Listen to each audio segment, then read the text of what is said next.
اعوذ باللہ من الشیطان الرجیم بسم اللہ الرحمن الرحیم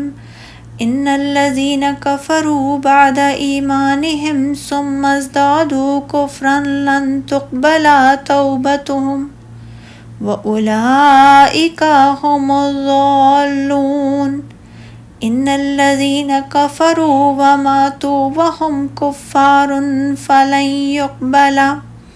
فلن يقبل من أحدهم ملء الأرض ذهبا ولو افتدى به أولئك لهم عذاب أليم وما لهم من ناصرين۔ بے شک جن لوگوں نے ایمان لانے کے بعد کفر کیا پھر وہ کفر میں بڑھتے گئے، ان کی توبہ ہرگز قبول نہیں کی جائے گی اور وہی لوگ گمراہ ہیں۔ بے شک جن لوگوں نے کفر اختیار کیا اور حالت کفر میں مرے، ان میں سے کسی سے زمین پر سونا بھی قبول نہ کیا جائے گا، اگرچہ وہ فدیے میں دینا چاہیں۔ انہی لوگوں کے لیے دردناک عذاب ہے اور ان کا کوئی مددگار نہ ہوگا۔ اللہ تعالیٰ وعید اور خوف دلاتے ہوئے فرماتا ہے کہ جو لوگ ایمان کے بعد کفر کو اختیار کر لیں پھر کفر میں اور بڑھ جائیں حتیٰ کہ اپنی موت تک کافر ہی رہیں تو بوقت موت ان کی توبہ ہرگز قبول نہیں کی جائے گی، جیسے کہ اللہ تعالیٰ نے فرمایا سورہ النساء میں، اور ایسے لوگوں کی توبہ قبول نہیں ہوتی جو ساری عمر برے کام کرتے رہیں یہاں تک کہ جب ان میں سے کسی کی موت آ جائے موجود ہو تو وہ کہنے لگے بے شک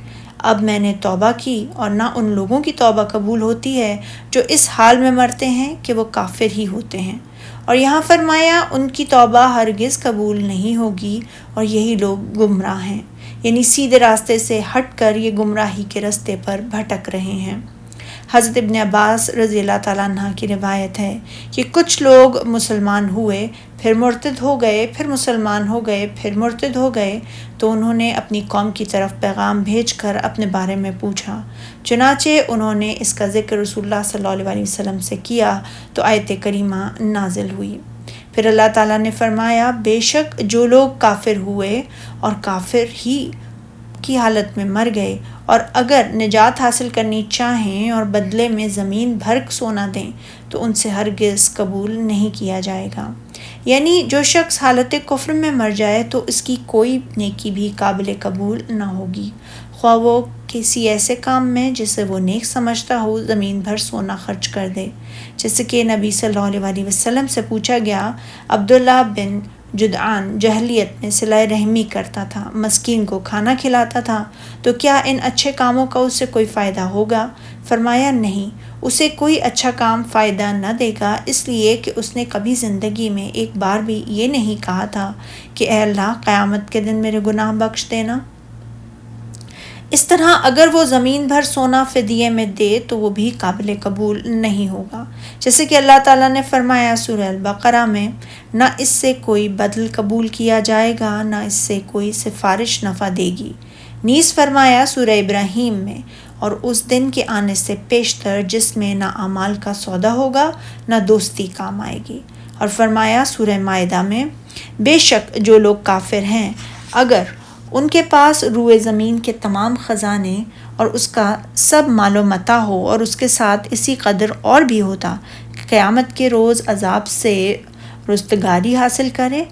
کا بدلہ دیں تو ان سے قبول نہیں کیا جائے گا اور ان کو درد دینے والا عذاب ہوگا۔ اسی لیے یہاں فرمایا کہ بے شک جو لوگ کافر ہوئے اور کفر ہی کی حالت میں مر گئے ان میں سے کسی سے زمین بھر سونا بھی قبول نہ کیا جائے گا اگرچہ وہ فدیے میں دینا چاہیں۔ حضرت انس رضی اللہ تعالیٰ عنہ روایت بیان کرتے ہیں کہ رسول اللہ صلی اللہ علیہ وسلم نے فرمایا،